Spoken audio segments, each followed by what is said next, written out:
বান্দারে যদি দুশ্মন বেড়ে যায়, আত্মীয়র ভিতরও দুশ্মনের সৃষ্টি হয়ে যায়, রক্তের মানুষও যদি তোর সাথে জুলুম করে, বেঈমানি করে, মন ছোট করিস না। তোদের জীবনের প্রতিটা ক্ষণে কিভাবে মোকাবেলা করবি সেটা প্র্যাকটিক্যাল শিখে নেওয়ার জন্যই আমি প্রত্যেকটা নবীকে এক একটা মুসিবত দিয়ে তোদের জন্য শিক্ষার ব্যবস্থা করে দিয়েছি। সুবহান।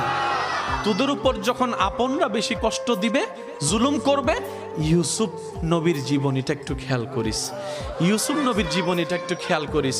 ওনার আপন রক্তের ভাইয়েরা কি পরিস্থিতি ওনাকে করেছিল যে কূপের মধ্যে ছোট বাচ্চাকে ফেলে দিয়েছে, কিন্তু আমি রব তাদের সে প্ল্যানিংটাকে নষ্ট করে দিয়ে, যারা ওনাকে কূপে ফেলে ধ্বংস করে দিতে চেয়েছিল, আমি সেই ইউসুফকে মিশর পর্যন্ত পৌঁছাই দিয়েছি। জগৎ ওনাকে অপরাধী ভেবে, অপরাধী মনে করে জেলখানায় বন্দি বানিয়েছে। ওনার ধৈর্য শুকরের কারণে আমি আল্লাহ ইউসুফ নবীকে রাজার সিংহাসনে বসিয়ে দিয়েছি। বান্দা, যখন শরীর বেশি অসুস্থ হয়ে যাবে, আমার নবী আইয়ুবের কথা মনে করিস।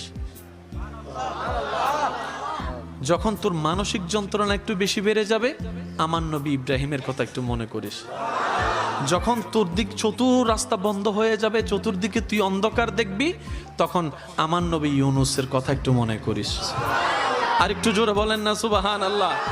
ও আমার বান্দা, তোদের জন্য প্রত্যেকটা নবী রসুলের জীবনীতে আমি আল্লাহ শিক্ষার ব্যবস্থা করে দিয়েছি। আর সব শিক্ষাকে এক জায়গায় করে বাঁচার রাস্তার ব্যবস্থা করে উসওয়াতুন হাসানা ওয়ালা নবী রাহমাতুল লিল আলামিনের জীবনীকে সামনে রেখে দিয়েছি। সুবহান।